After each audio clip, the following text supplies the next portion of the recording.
Welcome everybody to another episode of the Charlie West Wrestling Show. I am the host, Charlie West, and I'm joined once again with Tom Thorne, my usually less than correct sidekick in all these things. So we're here to do a top 10, of things that we like or dislike about wrestling. This time we are going to be veering on the negative a little bit more. Just a little bit. We're going to be talking about the top 10 most disappointing WWE or WWF runs. Mm-hmm. But specifically situations where somebody has come into WWE with a big reputation, a big sign from outside, and you were expecting... an established name. Yeah, somebody you were expecting big things, yeah, and then big things did not happen. Yeah. So it's not going to be somebody that was part of the developmental system or something like that, and then they just failed into obscurity. It's like, my God, this guy's coming from New Japan, this guy's coming from WCW, this guy's coming from TNA. No one's coming from TNA.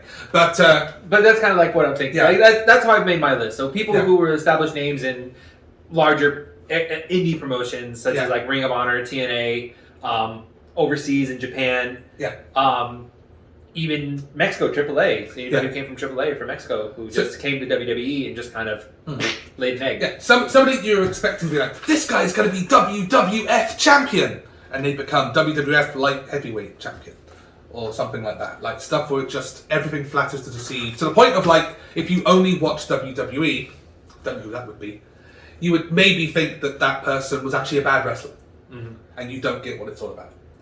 So, as always, we start from 10. 10? And if we have a double up, we will reveal the double up when that person gets to that person on the list. I feel like there might be a few here. I can easily see that. Yes. I'm 70% sure number one might be the same person. I don't think so. But possibly not. But I have think that my number 10 might be your number one. Because my number 10, because you are a much bigger WCW guy than mine. Yes. So when I was looking at the people coming to invade from WCW, for me it was more a case of, oh, that's the show that I didn't like, but I'm sure there were some good wrestlers. People say, this guy's amazing. Fine. Now that you're on WWE and I have to watch you, show me what's so great about you. So there were a few that weren't really given the rub or where the ball was dropped. Number 10, Goldberg. So Goldberg was this thing of like, whenever I was... Are you talking about like Goldberg overall or Goldberg when he... Specifically when he came from WCW. Before WrestleMania 20? Yeah, the first run of Goldberg. I can definitely agree with that. So this whole thing of like, when I was there being like, I like WWF, and people were like, no, WCW, because in the UK, WCW was bigger than WWF. So I was in the minority of being... Really? Because WCW was on a cable channel that was free. Ah. So I could watch WCW at home. I couldn't watch WWF when we stopped paying for cable. So I just had all my friends that were into wrestling going like, oh, Goldberg, oh, you like this person, you like this person. Nah, Goldberg's it. Goldberg is unbeatable. Goldberg's this. So then finally Goldberg, after like 2 years after it went under, his contract finally expired and he's coming to WWE. I was like, okay, show me what you can do. And what he can do is nothing. Well, that's because they came in, and the thing about WCW Goldberg is they booked him like Goldberg. They didn't give him like these long matches. It's like, oh, you're Goldberg. You can do 3 moves very well.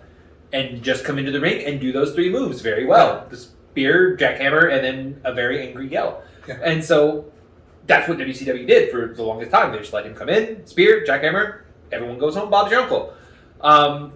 The problem with the WWE is when he came into WWE, they were like, oh, well, let's have him do WWE style matches, more longer, drawn out, which didn't play to his strong suit, which is why I think when he came back, that was that Survivor Series match? Yeah, with Brock Lesnar? Yes. And Goldberg had a Goldberg match where it was just, oh, spear, jackhammer, done. And it was like, what? People loved it. It was great. By far, his best match in WWE was against Ziggler. Yeah, exactly. Like that match where it was just like, ring the bell, super kick, 1, 2, kick out, stumble to his feet, super kick, 1, 2. Dolph Ziggler is so good, he made you believe he was about to be Goldberg. Yeah. And he made you believe that Goldberg killed him. Yes. He did both of those things in 90 seconds. He did, and that's why Ziggler is one of... Yeah, Dolph Ziggler is one of the best wrestlers in the world, and nobody knows it because of how good he makes everyone else. I mean, when he says, like, when he was doing that whole gimmick of, like, you just don't, you don't believe in me, I am me, I'm Dolph Ziggler, I'm the best. It's like, no, dude, I totally think so. I agree. Yes. I agree with you, Dolph. You're great. Okay, anyway, number 10. My number 10, a little less notoriety than Goldberg. John Morrison, John Nitro, Johnny Impact, Johnny Mundo, Johnny Elite. Okay, is this the most recent comeback? His most recent run, yes. Right. Because after he left WWE long ago, he did a really good run. Like, he went to Lucha Underground, he went to AAA, he did Impact. He had a very good run of matches. Like, he's close to having more major world titles than, like, anyone, right? Even though he has nothing from WWE or from AEW. Right. Like, he won TNA, he won TNA, he won AAA, he won the Lucha Underground. Yeah. He has... I think he's a fantastic wrestler. He's a fantastic talent. He has... Yeah. There's just something about him in WWE that WWE just seems to water him down. And not let him do the things that he can do. Because there was one random match. It was like a random match on Smackdown where they had him fight Ricochet. Oh, yeah. And just suddenly you realize that both of these guys should be on a main event being given 25 minutes. They should be on a main event, not on main event. Yes. But he's a fantastic talent. He has a great look. He has a great moveset. He is really good on the mic. I mean, he's Johnny Jerk Jerk. Yes. So the fact that the highest he's ever gotten in WWE was the ECW championship. Yes. Which isn't considered a world championship. Exactly that, and then he fought Miz for the world title a few times. Yeah, and that's it. That's it. And I think it's a travesty that they even released him. Yeah, agreed. Because they re-signed him back when AEW was first popping up, and it's like, well, AEW needed names like that, and WWE slooped him up, which I thought, okay, it's WWE, and well, he'll go to WWE, and John Morrison's John Morrison. Johnny Nitro, whatever. And then they just let him flounder for 2.5 years. It's crazy. When he is excellent. He's excellent. He's a very excellent wrestler who I think was. I mean, he has IC championships. Yes. The highest he got was the ECW, and I feel like he deserved more. Definitely. So number 9. My number 9 is a bit of a cheat because it's a group of wrestlers. It's basically everybody who was given a job after ECW One Night Stand. So that would be Tommy Dreamer, Sabu, Balls. Did they give Balls Mahoney a Blue Meanie, I think they gave. But like anyone, because One Night Stand, they were great shows. And then they were like, we're bringing back ECW, and it's like, right, they're going to do a thing. Though, at least, even if it's not going to be ECW, they're bringing out like the proper wrestlers. They're going to they're putting it under Paul Heyman. Like, there's going to be a good show in there, right? Like, even if they can't do big ECW matches all the time, there's going to be a good show because they're bringing in some good wrestlers. I watched that first episode, like with the zombie. When the zombie came out, I was skeptical at first because in the United States that show was on the Sci-Fi Network, right? Which is like, why is wrestling on the Sci-Fi? First of all, Sci-Fi is just known for like Stargate HD1 and really shit movies. But when they said ECW is going to be on Sci-Fi, I'm like, why is he going to be like, okay, I'm going to go. I like ECW. One Night Stand was fantastic. One Night Stand 2 was pretty good as well. You know, I'm going to give it a try. And then, like, the first episode had the Kelly, was it Kelly doing like the live? Was that when she was going to dance, but she had a boyfriend who wouldn't let her dance? Yeah. Is that Mike Knox? I can't really remember. All I remember is I watched that, and it's like, the first thing was like, I'm Kelly, and I'm going to get naked. And it's like, no, you're not. It's cable TV. They won't let you do that. And second of all, just watching it, I can't remember who the first match was. But I remember specifically Sandman. Was it Matt Hardy versus a zombie? I can't remember who it was for. I don't think it was Matt Hardy. Sandman versus zombie. Right. And, you know, for the One Night Stand shows, they doled out the money and got Sandman by Metallica. So we came out to that. But for the ECW TV show, he came out to just this generic, you know, rock music. And it's like, okay, well, that kind of sucks. I mean, Sandman's whole shtick is his entrance. Yes. She's not a good wrestler. Far from it. Yeah. And it's like, who's Sandman going to fight? And then this guy comes out, grabs a microphone, and literally just goes, yeah. And I'm like, oh, done. Yeah. And the reason they put that on there is because Sci-Fi Network made them put that on there. No, that's it. So anyone who got a job thanks to One Night Stand. I can attest to that. Yeah. Okay.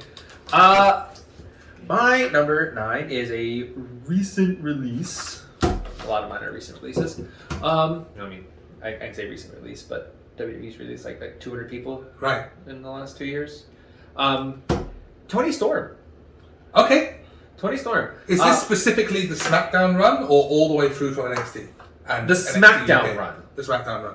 because I always like in my mind NXT and the main roster are always two separate entities. Right. So when you're doing this, you're talking because I might have someone where I'm talking about their main roster. Right, because you could have someone who was fantastic on NXT or NXT UK, such as Toni Storm, former WWE UK Women's Champion. Yeah. Fantastic wrestler. Or BDSM Spartacus. Yeah, I know who you're talking about. Yeah. But like watching their previous matches in the indie promotions, they're fantastic wrestlers. They're really good, really solid in the ring. And WWE always saw this because they let her win the Mae Young Classic. Yep. And I believe that is the one where she won it over Io Shirai. Yes, because Kairi Sane beat Shayna Baszler. Yes, and then Io Shirai lost to Toni Storm. So, and thinking about who was in that tournament, like Io Shirai was in that tournament. I think was Mia Yim in the first one or the second one? I forget, but WWE have done 4 big NXT type tournaments. Mm-hmm. They've all been fantastic. Yeah, and they seem to have forgotten that all 4 of those tournaments were fantastic. Yeah, and it's like it shows that the people they get put in these tournaments like are fantastic. UK tournament, Cruiserweight Classic, Mae Young Classic. They're all fantastic. They're all excellent matches, and it goes to show that WWE can appeal to the wrestling marks who not just that, they turned Michael Cole into a really good commentator. Well, because they got Vince McMahon. We're ranting about, but they got Vince McMahon out of his ear. If you get Vince McMahon out of Michael Cole's ear, he's a very good commentator on matches. But yes, we have sidetracked our sidetrack at this point. Yeah, but anyways, Toni Storm, fantastic wrestler.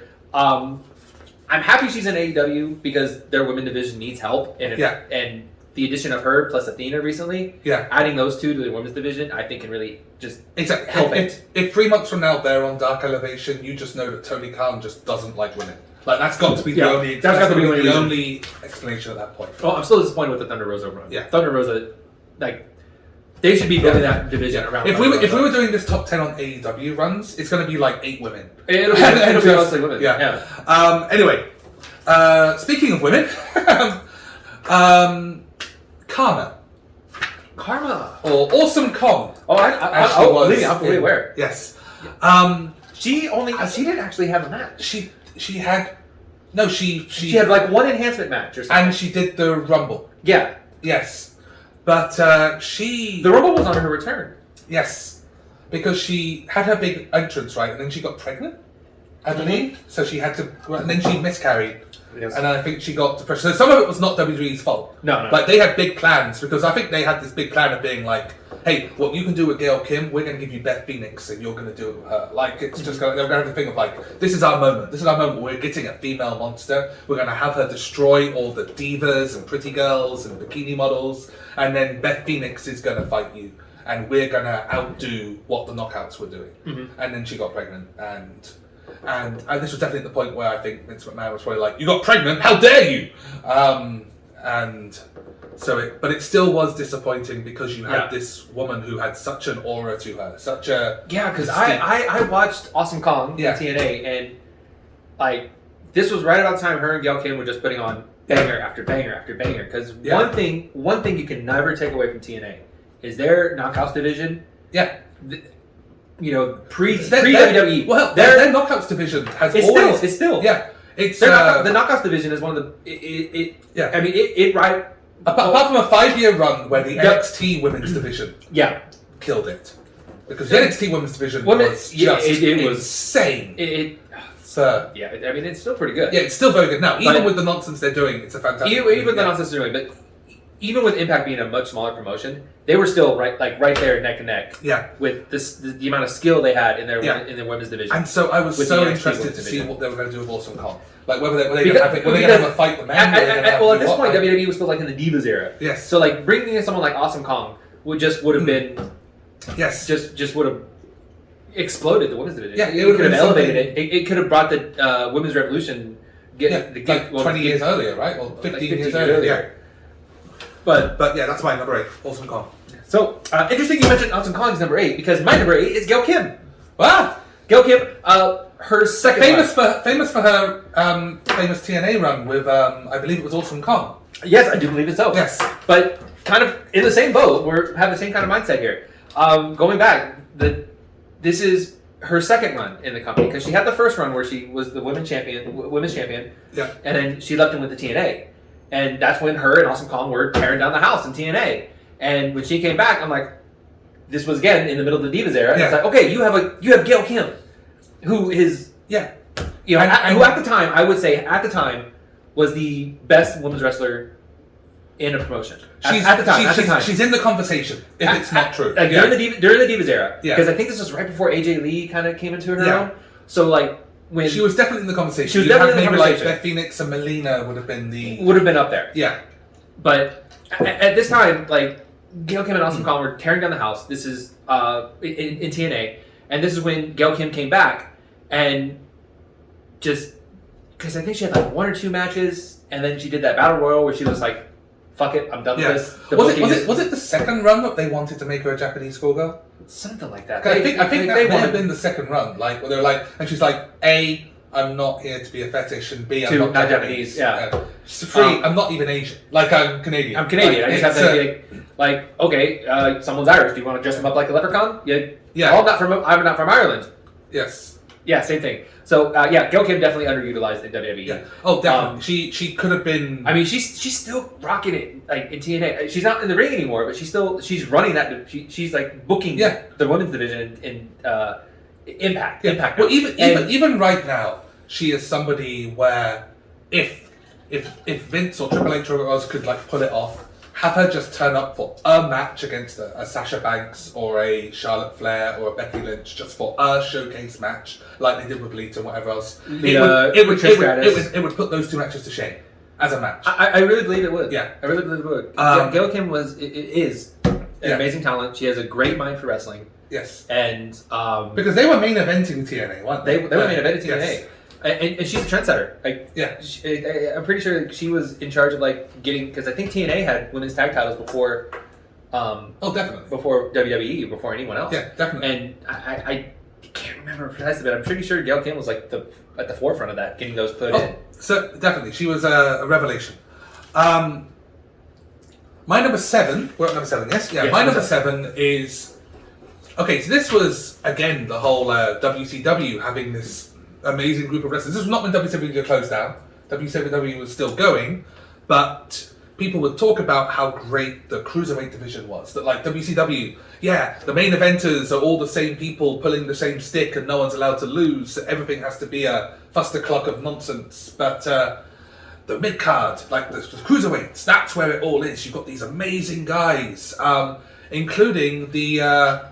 What are they called? The 4 guys that came over, Mick Foley. Radicals. The Radicals, right? And these were and a couple of those really made something of themselves. And a couple of them did not. And when people talk about those 4, they talk about how the main guy, the best wrestler of those 4, was one of the 2 that did nothing, which was Dean Malenko. Yes. And as a person that didn't watch WCW mid-card in the mid-90s... You didn't know about I don't understand Dean Malenko. I still don't understand Dean Malenko. He's a guy that has no personality, can't talk, does boring matches. He's the guy where if he had a match with Lance Storm would be the charismatic one. You're not wrong on the charisma front, but just from a technical standpoint, like watching those 2 in the ring, those 2 together have the best footwork of any wrestler. Right. And the holds they can do, the transitions they can do, the footwork they can do, just everything they do is just so fluid and seamless. And this is something that wrestlers talk about so much, like footwork, right? That, like when I watch, because I know when I've talked to like some of the wrestlers about someone like Andrade and be like, this guy has fantastic matches, and the wrestlers will say he's not good. His footwork is all over the place. He has happy feet. Right. That's the term. And they'll say he has very happy feet. And they'll say like it's because he can do some flips, and someone like a Rey Mysterio can carry him to a 5-star match. But his footwork means that he's not a good wrestler. Whereas someone like Christian is like Christian, right? Christian is spot on. His footwork is. I would put Christian's footwork in the same like kind of framework as like the Dean Malenko's and Lance Storm. But Dean Malenko was someone who, if you listen to people that watch WCW, they would talk about Dean Malenko being like, this is the new champion, this is the new, this guy's going to be main eventing this guy's going to be doing the Iron matches at WrestleMania 12, and he was what, like... In WCW, he had a really good program with Jericho. Right. For the Cruiserweight Championship, and it was fantastic. Because I was from South Texas, and we were watching WCW. It was before Stone Cold became a thing. Yeah. But, his program with Jericho was really good, and kind of like why he got put in that conversation. And I'll admit, obviously, he's a great wrestler. Yeah. But just at the time, whatever else, and even if regardless of my opinion of him, His portrayal in WWF was terrible. Yes. Yeah. Okay, number 7. My number 7 is Mr. Tommy End, aka Aleister Black. Aleister Black. This is again the main roster? Main roster, yes. Because NXT he was... NXT he's right. fan-fucking-tastic. Right. Is this him NXT sitting in the dark fantastic. room, or is this him telling a story and never ever actually debuting? Both. Okay. Like, because NXT is fantastic. NXT UK, he was... Because he had a short run on NXT UK before he went to NXT US. But even then, he was like a pro wrestling gorilla, and he was fantastic. Always did really good matches. And the sky's the limit for this guy. Like, he's technically gifted, he's athletic. But one of the people that took Andrade to an actual 5-star match, right? He drug Andrade to a 5-star match, and it was excellent.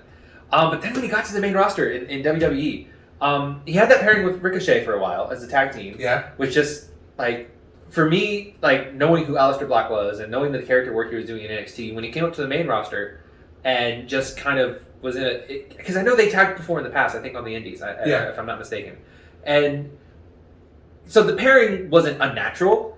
I had seen it before, but it's just like, wait, you have Aleister Black, former NXT champion, pairing with Ricochet, and you're kind of relegating them, because it's WWE, they get relegated to the tag team division. Yeah.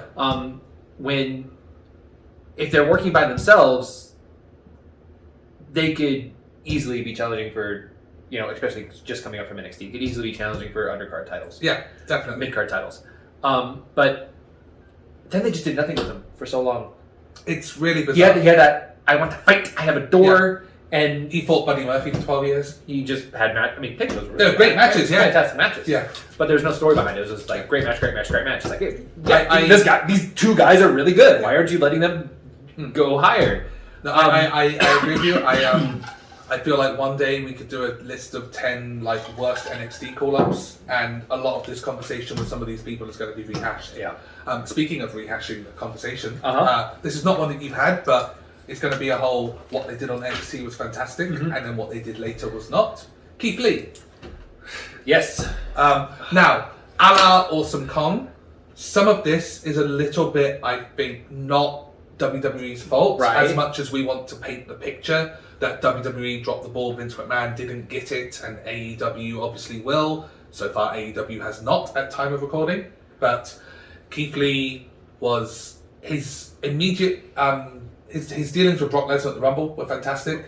His Survivor Series was fantastic. being his the one debut, Randy Orton put him over like a champion. And then it all went a bit wrong. Then there was the big C word that happened. Yes. Not cancer, but the the C word that shut everything down. But not just shut everything down, shut him down. Yeah. There is an argument right now that he's still suffering from that. I can definitely see that in the way he moves. Yes. Pre-pandemic. He's not moving like Keith Lee anymore. Because funny enough, I'm the same size and shape as him almost. Yeah. Same height and weight. But since he came back, he's he even said in a video post that just trying to get back into wrestling shape has been a chore for him. Yeah. Just doing the cardio. I remember watching the video of him explaining what happened, and he was just like, yeah, just trying to do the cardio to get back was so freaking hard. And I can definitely understand that. I remember having a lung issue myself recently. Yeah, being told you can't move for a bit. It's right, and it's hard. Trying to get back into ring shape. Yeah. It's a chore, and I'm still fighting it to this day, and I'm sure he is as well. I remember listening to a different wrestler. I remember listening to a podcast, Stone Cold being asked how is Kevin Owens able to go for so long and look so good and not get tired? When you look at him, he looks like an overweight wrestler. Yeah. And he's because he's trained and he's conditioned and he can do it, he can keep going, he can go for an hour. He said, me as Stone Cold, I never had, the look of someone who could wrestle, who was, big and built and fit. But I knew how to condition myself. And both of us, if we got told we had to sit down for 6 months, we'd be a wreck. It would take months to get back to be able to do that. Because it's all about conditioning. And Keith Lee right now doesn't have the conditioning. No, he doesn't. And clearly in the time of cuts and releases, WWE decided, you know what, we're not going to give him another 6-12 months to see if he gets it back. We'll let him go. And if he does get great, we can buy him back when he's good again. Yeah. I wouldn't be surprised. If Keith Lee gets it back, I think Keith Lee will be in WWE before the end of... I swear, if he didn't have that issue that he had with the pandemic, he would have been competing for the championship. Well, he was going over Lashley, wasn't he? Yeah. He was probably going to go over he was Lashley, going over and then it all went wrong. And then Yeah. the thing happened. Okay, number 6. Number 6. My number 6 is Samoa Joe. Okay, again, Joe. main roster. Main roster. Is this pre-NXT or post-NXT?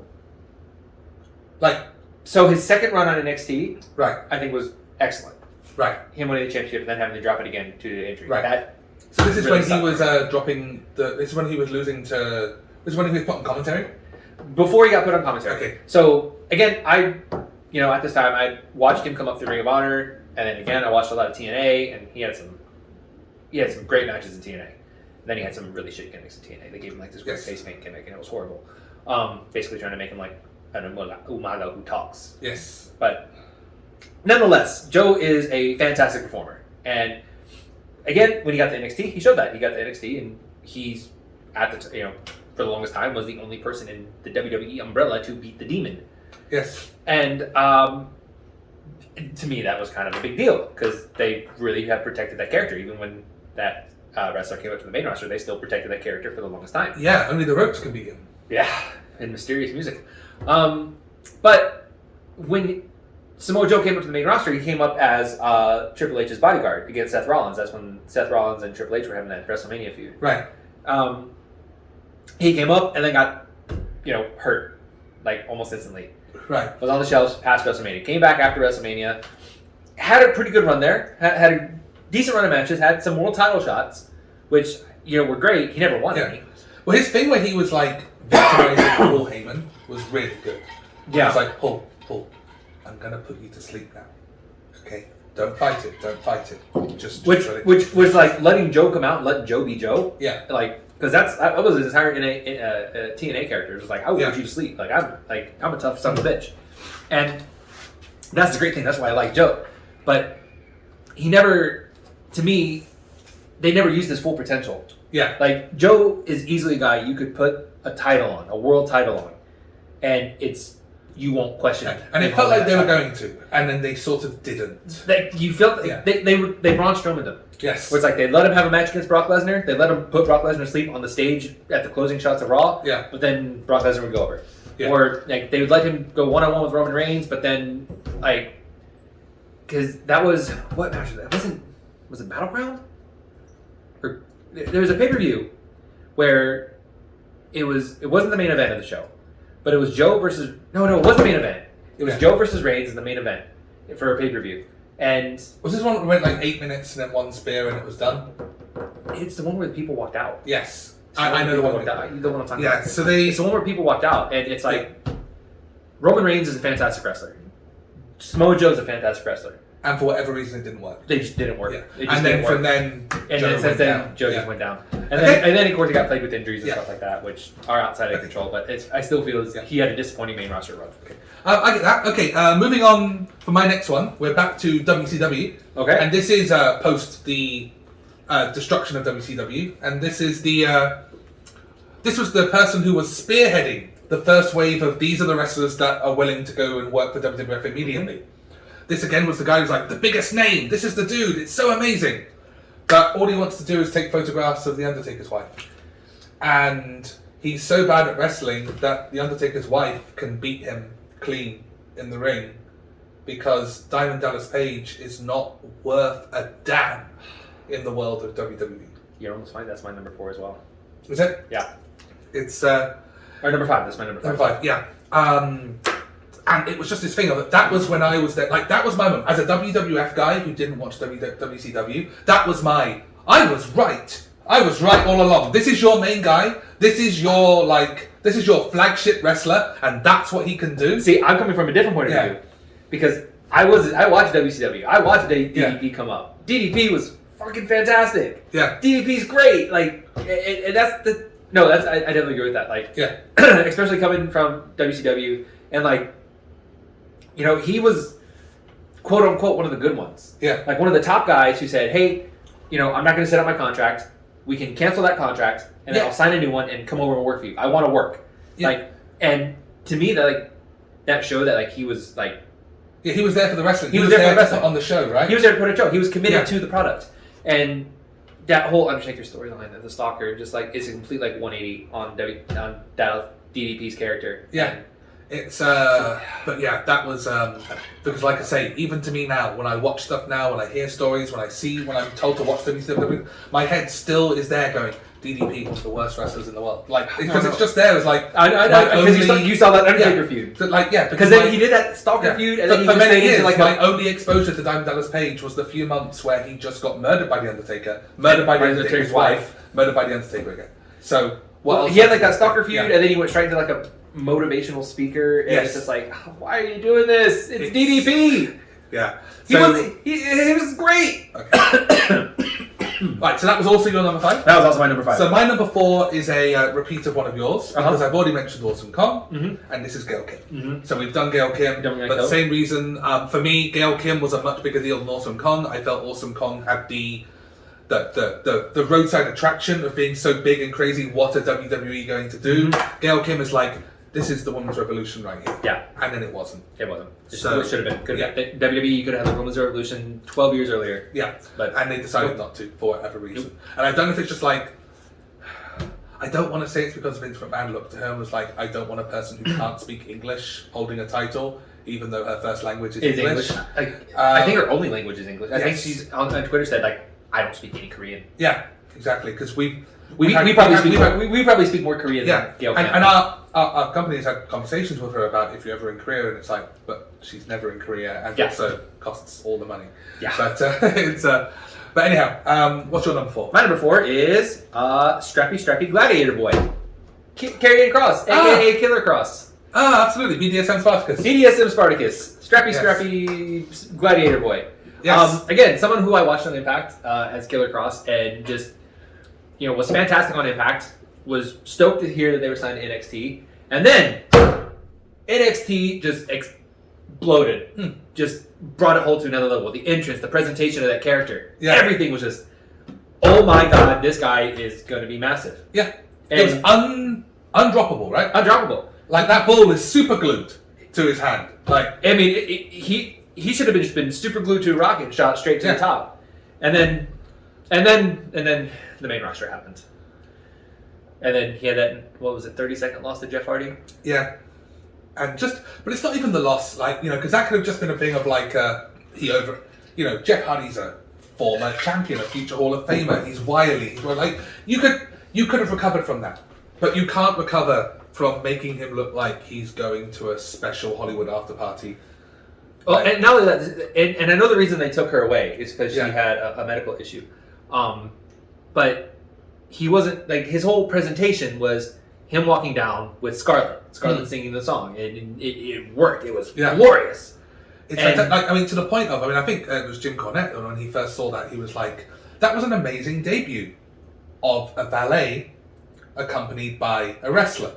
Like, they were like saying that everything about that was Scarlett. Like, Scarlett is 70% of this presentation. Exactly, she was. She sold it. You take Scarlett away. Karrion Kross didn't even do a whole bunch of talking. Scarlett must have take Scarlett away, and you have American Mason Ryan. Like, just... No, you really do. And he's so much better than that. And wherever he goes, hopefully Scarlett's healthy now, so hopefully they'll be back together. I hope so. But that's another... So I hope they're together. Okay, so continues the NXT apparently is a completely different dimension to WWE. I mean, but isn't it though? Yeah, it's almost like they think it's WCW and they want to bury everyone that comes up. I guess so. It's because there's been so many cases. There's NXT guys who are fantastic in NXT and then get to the main roster and just play an egg. So my next one is this guy. Now, you know what? I don't know exactly where he came from. He may have been coming over from WCW. He may have been coming over from New Japan. Because he was a New Japan wrestler. He's famous for having like all the belts and being like the fantastic masked wrestler that isn't Rey Mysterio. And I remember because I was starting to get back into WWE and Rey Mysterio was on Smackdown and Rey Mysterio was like, this guy's amazing. He's small, but I don't care. I want this guy to win all the championships. And then it was like, wait, there's another masked guy coming? And this other masked guy is like on the same level. Like this guy is coming like, what is it? And then they showed vignettes and like, this guy's fantastic. And he wasn't. Ultimo Dragon was not good. Ultimo Dragon was not good at all. No, not in WWE. Yeah. Because my main memory of him was that I can't remember, it was like a gauntlet match or something it was at WrestleMania 9. Was it the open? It wasn't the open challenge. It was like but like an open. It was like a weight, 6-pack challenge or something like Yeah. that, and he was one of the wrestlers in that 6-pack challenge. And my memory of Ultimo Dragon is when he ran out of the curtain, he instantly slipped when coming out, and it's like and he tried to recover, and then he slipped again, and it's like, why are you doing this to him? He literally signed for WWE because he had two dreams: to wrestle at WrestleMania and to wrestle at Madison Square Garden. And he did both of them on the same day. Where he slipped. And it wasn't, yes. Poor guy. But no, it was just this thing of like being like, why was I sold on this guy? Like, and I vowed then, like, I am not going to get hyped up on a masked wrestler from another company that people say is fantastic.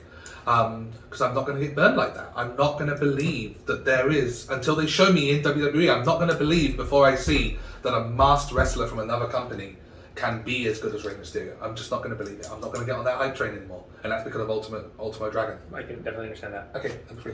My number 3. Someone who, again, was very recently released, who I felt never reached their full potential, Cesaro. You see, I don't know. I feel like Cesaro got a lot out of WWE. He did. Like, he never became world champion. Never did. But I feel he could have been. Right. And I think he would have been a great world champion. Like, and I was never really sold on him until I actually started watching Up, Down, Down. He started doing the Uno thing with Adam Cole and those guys. And it was like, wow, this guy's really charismatic too. Like, how? Oh yeah, he is fun. I feel he's got a great look. He's strong as hell. Yeah. Like he's like pound for pound, like literally the strongest guy in like WWE. Wasn't there that interview with Mark Henry being like, who's the strongest guy in WWE? And he said Cesaro. Who's the strongest pound for pound? Cesaro. Who's the most freakishly strong? Like Cesaro. Who's the person you wouldn't expect is as good as Cesaro? Like every answer was Cesaro. Yeah. For like, and Cesaro, like, I mean, the dude speaks like 4 languages, I think. Yes. Like, unfortunately, English is like the 4th one. But he's still really good at English. He's still very strong. But in the world of Vince McMahon, where if you have a slight accent, that means we're gonna make you a foreign heel, and you're just gonna go rah rah rah. Yeah, and yes, I think he was definitely underutilized. He could have been pushed harder. Yes, like because they had him with Sheamus. Sheamus was a former world champion. They could have easily like have him as a former world champion himself. I think he should, I know he's a former. I don't think he ever got the IC. Did he ever get the IC belt? I know he had the US championship. I think he had the US only if he never got it with Heyman, did he? No, I think he got it. No, because Curtis Axel got the IC belt with Heyman. Right. Remember, he got tag team with Nakamura. He got tag team with Titus Kidd. He got tag team with. Because the bar is, if we ever did underrated tag teams, the bar might be in the conversation for number 1. Yeah, because that's like the best tag team that no one realizes is a great tag team. Oh, exactly. Like they're a fantastic tag team. Yeah, like they were doing what RK Bro is doing now, and they weren't getting. They aren't getting. But that's another conversation for another time. We keep doing. Anyway, Cesaro, I feel he's really underutilized. So, my number 2. So it was maybe about 10 years ago now. And I heard word of Triple H had signed this guy, and like he's this masked wrestler from Mexico, and this guy is good. I felt your previous one. And this guy is like the next Rey Mysterio, like not just the next Rey, the better than Rey Mysterio. This guy is a bigger draw than John Cena. This guy is the biggest masked wrestler in the world. This guy is going to revolutionize stuff. Like he doesn't need NXT. In the time we had NXT, he's going to skip NXT. He's going straight to the main roster. This guy is going straight to the top. He's getting his new name. This is the biggest draw in masked wrestling ever. And he debuts, and he falls over that top rope. And that's when I decide, fuck Sin Cara. Fuck everything about this. Why did I do what I did 10 years previously with Ultimo Dragon again? See, I was already skeptical with Sin Cara. I wanted to put Sin Cara on my list, but I was like, no, I'm watching him in Mexico, and I kind of knew what to expect. So I wasn't surprised he had the run that he had. But they did such a big thing of showing what Mystico was, and saying like, Mystico, this is the guy that outdraws Cena. This is the guy that does this. Like, this is the guy that Rey Mysterio wishes he could be. And like, and it's like, he was the guy that Hunico was forced to be. Poor yeah, no, I can definitely see that. He had all the momentum behind him, and then just kind of like tripped. He tripped like literally on his debut. Yeah, he fell over. That was the first thing he ever did. Just like Ultimo Dragon. Yep. It was Got the burnt same twice. thing. I got burnt twice. And I will not be burnt again, gosh darn it. You don't have another match wrestler on there, do you? No, I think Pentagon is not yet. Okay, well, Pentagon hasn't been in WWE yet. Yes, that's what I mean. Give it time. So, my number 2, someone we already talked about, Keith Lee. Right, okay. We already talked about those reasons. Same deal. Same deal. Yeah. I felt like, big in the indies, great on NXT, got to the main roster, and then again, because of medical issues, just didn't have the run I think he could have had. Right.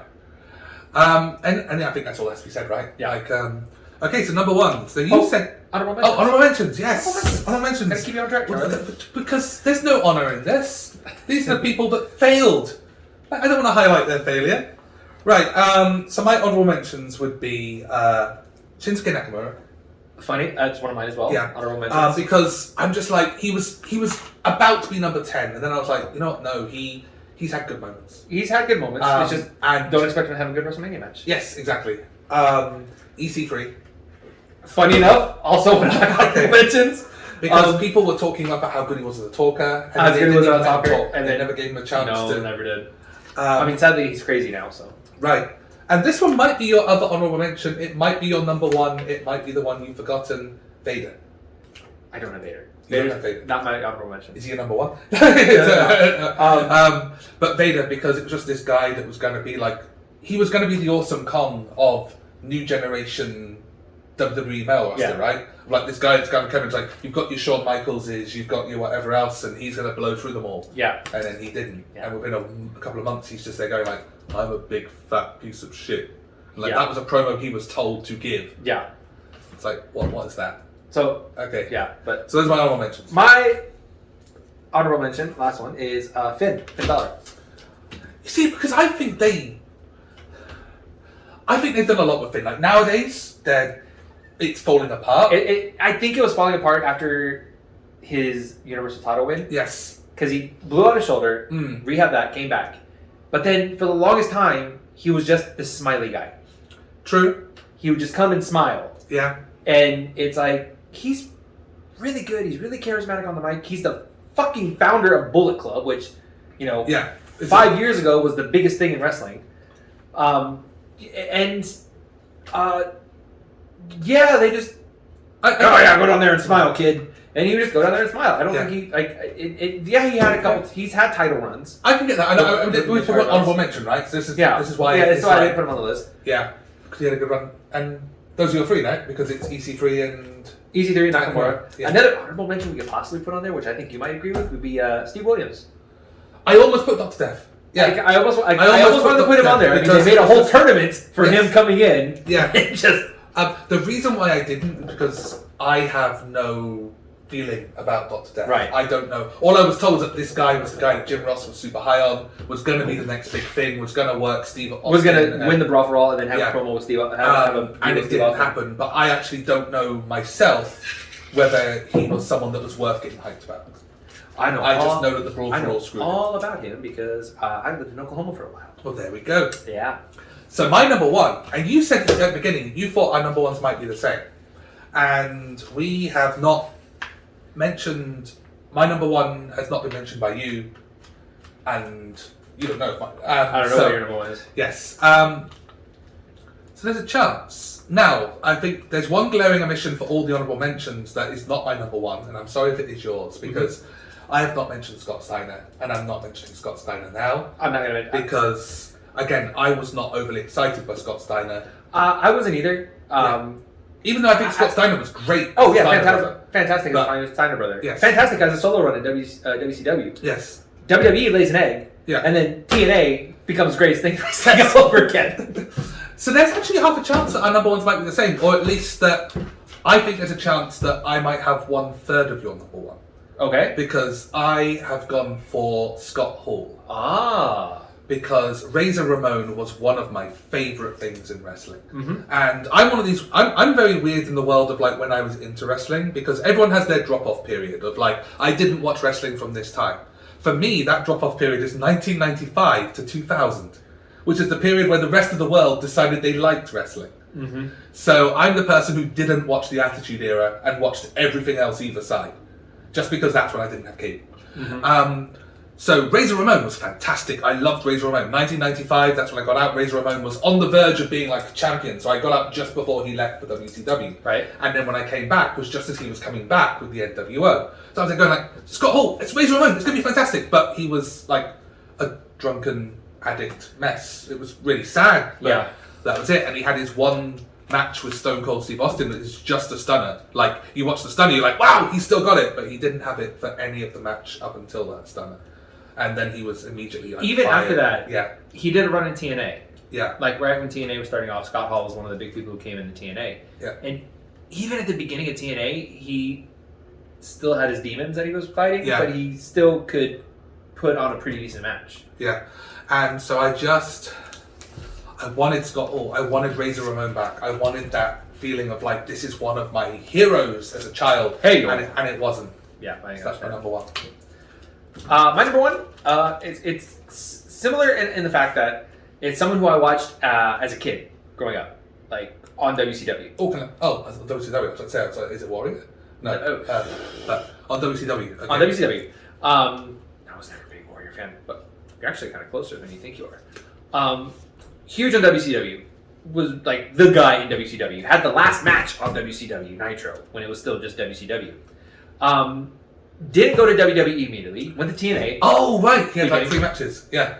Yeah. Went to TNA. Yeah. And even on TNA, reinvented himself. Did it at Sting. It's Sting. Yeah. I just realized. Yeah. Again, that's the thing of me not having the WCW thing. Right. I was there during the whole Crow Sting and the Raptors, building it up. Building up the Crow character, popping in to beat the NWO.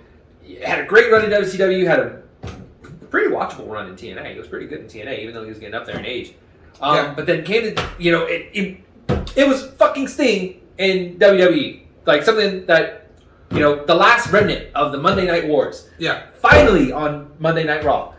And his first match is back at WrestleMania against Triple H. The leader DX versus Sting. Like Triple H versus Sting. A match you never thought you would see. And fucking Triple H wins. With the NWO helping Sting. Yes. It was. Which, first of all, as someone who grew up watching that, Sting never worked with an NWO. The white and black NWO. He actually did the Wolfpack NWO, which is like the offshoot of the NWO. Right. That's a whole other story. But Sting was always against the NWO, and the NWO comes to help him against Triple H and DX, which just that entire whole storyline just. And I can imagine if you're a WCW person, it doesn't make any sense. It doesn't make any sense. But then he had the one match against Triple H, lost. What was it? He had 3 matches. Yeah, there was Rollins, Triple H. And the Rollins match is the one where he got the buckle bomb and messed up his shoulder. That supposedly ended his career. That ended his career. But it hasn't now. Hasn't now. But I mean, kudos to him. Did he have another one in between those? I don't know. know. Those are the only 2 matches, I think, right? I don't know if he did. Yeah. I think he only had 2 matches. Yeah, because the other thing he did, because the one good thing he did was help Ziggler win that. It wasn't the elimination match. I don't think it was a Survivor Series match, but it was an elimination match. Yeah. But yeah, I can agree with. I mean, it wouldn't make my list because it didn't disappoint me. Yeah. But I think it says something that Sting never even crossed my mind, despite being one of the most iconic wrestlers of all time. I mean, he is the icon. And having a run in WWE, the fact that because I didn't have that thing, I didn't even think about the fact that he had a run in WWE. It's that sort of nothing. When I started making that list, he was my automatic number 1. I didn't have to think twice about it. Just Sting. That's fair enough. I think that's a great, and I think that's the WCW fan that must be there, right? Mm-hmm. You've got that. Depending on who you are, you've got that. You've got Goldberg. Like if you're the Sting guy or the Goldberg guy. I was the Sting guy. Yeah. I would watch that when Monday Night Wars thing happened and Stone Cold came out. Of course, in South Texas, everyone was like, I was about 2 hours away from Victoria, Texas, which is Stone Cold's hometown. When Stone Cold became Stone Cold, it was just like, change channel! Superstation! Not from the Superstation to I think it was on TNN? It was on USA at the time. Right. Pop over to USA to watch Raw instead of Nitro, and I would only pop back to Nitro to see if Sting was on. But yeah, so I see it as a great shout for if you were into Sting, they did him the dirtiest of dirties. I think so. That's our top 10. You might again have people that you feel that we missed out on. There was like probably people like Kenta that we didn't bring up, stuff like that. Yeah, but I think that's fair because I didn't watch a lot. I don't watch a whole lot of New That's Japan. fair enough. But the people that are into New Japan Might feel like there's Kenta. a number of New Japan stars that have been I put given Phil on nothing. there. Yeah, I put Phil on there. But yeah, that's our top 10. Feel free to agree or disagree. Tell us what we got wrong. Tell us what I got right. And again, you always can like, comment, subscribe, do all the things that YouTubers do. Notification button. Yeah, Hit it. absolutely. And we'll see you next time. Thank you very much for watching. Have a good day. I count. What? What are the lights? I don't know. What's Guys, do we? Oh my God! What is that? I don't. What? It's over! Take him out. That's a Disqualification! But Who is? Oh. Wait, that didn't even phase him. oh my That lord! didn't. What? No! Garuda, get out of there! Run, Garuda. No! This is not. Oh my No. God! Oh my God! Oh my God!